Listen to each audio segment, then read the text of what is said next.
पंचलाइट कहानी के लेखक फणीश्वर नाथ रेणु है। यह जो कहानी है ना, पूरे गांव देहात के रीति रिवाज से लिया गया है, जिसमें एक महतो टोला के लोग ने जिंदगी में पहली बार एक पंचलाइट खरीद के लाता है, लेकिन बावन और यादव टोला के लोग उसको किस तरीके से चिढ़ाता है ना, पूरा का पूरा कहानी देखेंगे इसमें। चैप्टर स्टार्ट करने से पहले महतो टोला के लोगों से मिल लीजिए। यह है सरदार, जो कि महतो टोला का मेन आदमी बोल सकते हैं या मुखिया बोल सकते हैं। फिर आता है दीवान। दीवान साहब को एक तरह का मंत्री बोल सकते हैं, जो कि हमेशा मुखिया के साथ रहता था। फिर आता है क्या गुलरी काकी की बेटी मुनरी और इसका लवर गोधन। गोधन न उस लड़की से बहुत ज्यादा प्यार करता था और उसी गांव में रहता था दोनों। चलिए स्टार्ट करते हैं। एक गांव में ना सब मिलाकर 8 पंचायतें हैं और हर एक पंचायत में जो अलग अलग जाति है, सबका अलग अलग ग्रुप बना हुआ है। चाहे बात करें यादव का, तो यादव टोली हो गया, महतो टोली होगी, बाभन टोली होगी, जितना भी जाति है ना उसका एक अलग अलग टोली बना हुआ है। तो सब टोला के पास जो है ना पंचलाइट था, लेकिन जो एक महतो टोला था उसके पास नहीं था। और पहले के जमाने में जिसके पास पंचलाइट रहता था ना, वो समझिए ज्यादा समृद्ध हो गया, बहुत ज्यादा पैसा वाला समझिए वो टोला हो गया, या बहुत ज्यादा एडवांस हो गया वो टोला वाला। तो सब टोला वाला के पास था, एक जो महतो टोली था उसके पास नहीं था। तो सब उसको चिढ़ाते रहता था, तुम्हारे पास तो नहीं है, तुम लोगों के पास तो एकता ही नहीं है, जो खरीदोगे कहाँ से खरीदोगे, पैसा है जो खरीदोगे। फिर क्या हुआ, रामनवमी का मेला लगा हुआ था, तो पिछले 15 महीने के दंड जुर्माने के पैसे जमा करके महतो टोली के पंचों ने पेट्रोमैक्स खरीद ही लिया अंत तक। अब यहाँ ना कुछ चीजों को जान लीजिए कि पंचलाइट क्या होता है और पेट्रोमैक्स क्या होता है। पेट्रोमैक्स जो है ना सबसे पहले जर्मनी में बना हुआ था, इसलिए इसका नाम जो है पेट्रोमैक्स थोड़ा जर्मनी टाइप का लगता है। और ये जिसके पास रहता था ना बहुत ज्यादा अमीर समझिए। पहले क्या होता था, लालटेन रहता था, लालटेन का एडवांस वर्जन समझ लीजिए पेट्रोमैक्स। लालटेन में क्या रहता, आप तेल डालिए और आग लगाइए, जलना शुरू कर देगा, लेकिन ज्यादा लाइट नहीं देता था।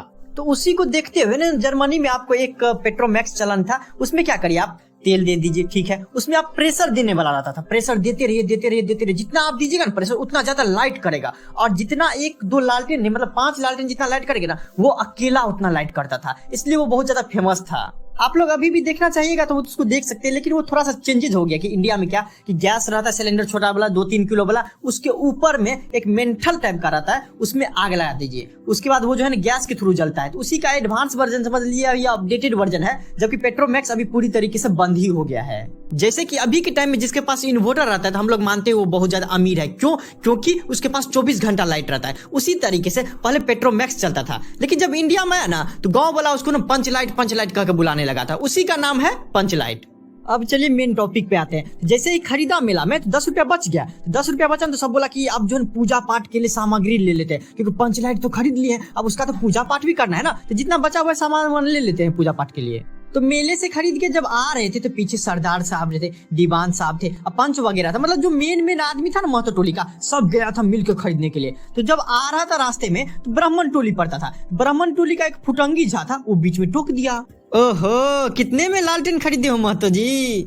दिखाई नहीं दे रहा है, पंचलाइट है पंचलाइट। बामन टोली के लोग तो ऐसे बात करते हैं, अपने घर में डिबरी को भी बिजली बत्ती कहेंगे, बिजली बत्ती, और दूसरे को पंचलाइट को लालटेन लालटेन कहेंगे। जैसे ही ये सब पहुंचे, टोला भर के लोग जमा हो गए, औरत क्या, बूढ़ा क्या, मर्द क्या, बच्चा, सब चिल्लाने लगा पंचलाइट आया पंचलाइट आया पंचलाइट आया। अब जो है ना वहाँ के जो सरदार है अर्थात मेन आदमी है, वो अपना कन्या के पास गया और वहीं पे रख दिया अपना पंचलाइट। अब बोल रहा है क्या, सांझ में इसका पूजा भी करना है, इसलिए नहा धो के तैयार हो जाना। टोला के सभी लोग खुश था, और जो कीर्तन मंडली वाला था वो तो बोला था आज तो पंचलाइट की रोशनी में कीर्तन करने को मिलेगा ना।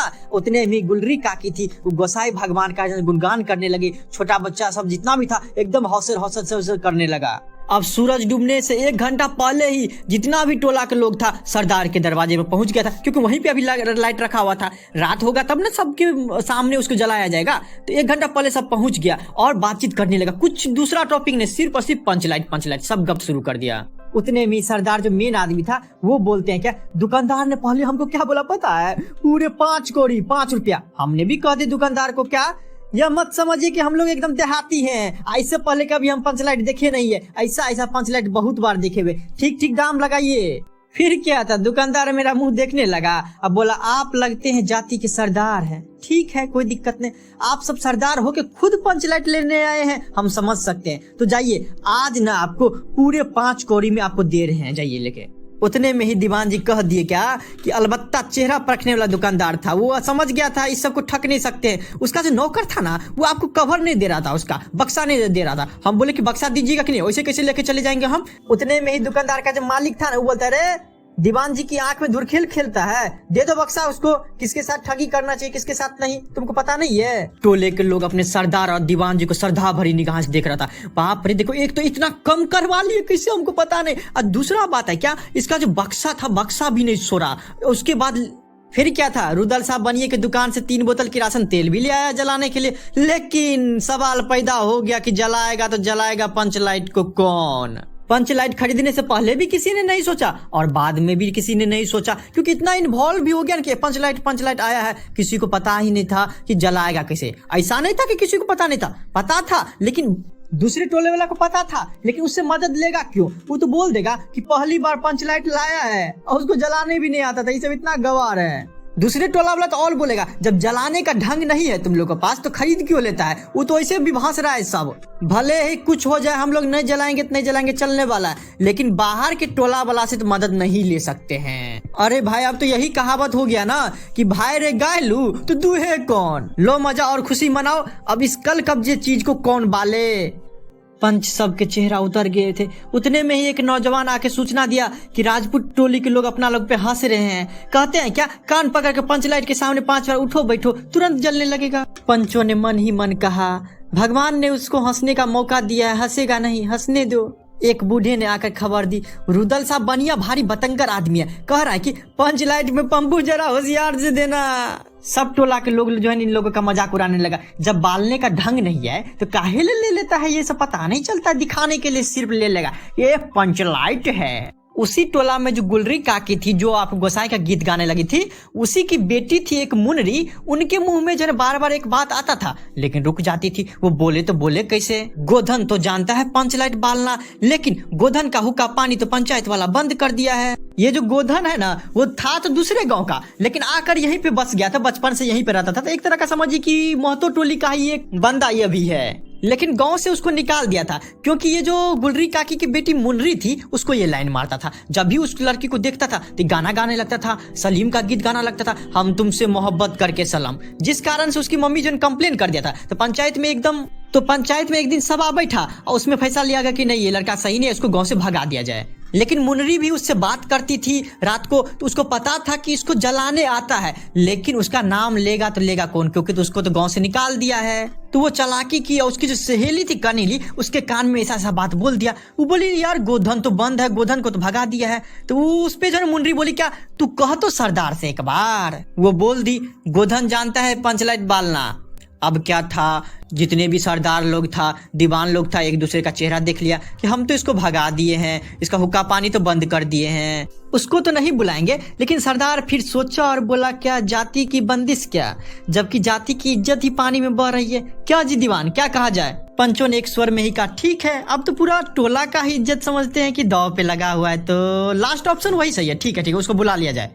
लेकिन छड़ीदार वापस आकर बोला, गोधन आने को राजी नहीं है। कहता है क्या, पंच की क्या प्रतीत है, कोई कल कब्जा बिगड़ जाए तो दंड जुर्माना हम ही को भरना पड़ेगा। गुलरी काकी बोली, जरा मैं देखूं उठ के। गुलरी काकी वही है जो पंचायत में बोला हुआ था कि मेरी बेटी को छेड़ रहा है ये। लेकिन गुलरी काकी उठकर गोधन की झोपड़ी की ओर गई और गोधन को मना लाई। जैसे ही वो आया, सभी के चेहरे पे एकदम नया आशा की रोशनी चमकने लगी। गोधन चुपचाप आया और पंच लाइट में तेल भरने लगा। फिर गोधन ने पूछा कि स्पिरिट कहाँ है, बिना स्पिरिट के कैसे जलेगा, ये लाए हैं कि नहीं स्पिरिट। अब लो, दूसरा बखेरा खड़ा हो गया। ये सब भी नहीं जानते था स्पिरिट है क्या, वो सब सिर्फ गया था पंच लाइट लेके आ गया था। सभी ने मन ही मन सरदार, दीवाना, पंचों की बुद्धि पर अविश्वास प्रकट किया। बिना बुझे समझे काम करते हैं ये लोग, ले आया सिर्फ पंच लाइट, बस हो गया। लेकिन गोधन बहुत होशियार लड़का था, तो बिना स्पिरिट का ही जो है जलाने का कोशिश कर रहा था। फिर वो बोला, क्या थोड़ा गरी का तेल ला दो। फिर क्या थी, मुनरी दौड़ी दौड़ी गई और एक मलसी गरी का तेल ले आई।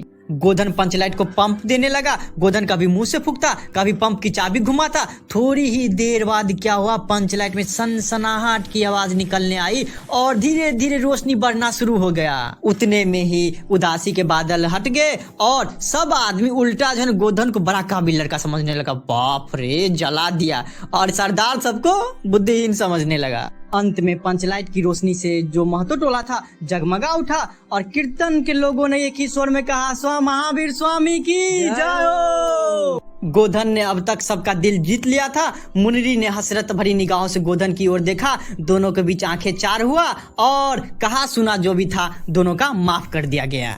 सरदार ने गोधन को बहुत प्यार से पास बुलाकर बोला, तुमने आज जाति का इज्जत रख लिया, तुम्हारा 7 खून माफ, खूब गाओ सलीम का गाना, आज से मुनरी तुम्हारी। गुलरी काकी भी बोल दिया, आज रात का खाना मेरे तरफ से गोधन तुमको।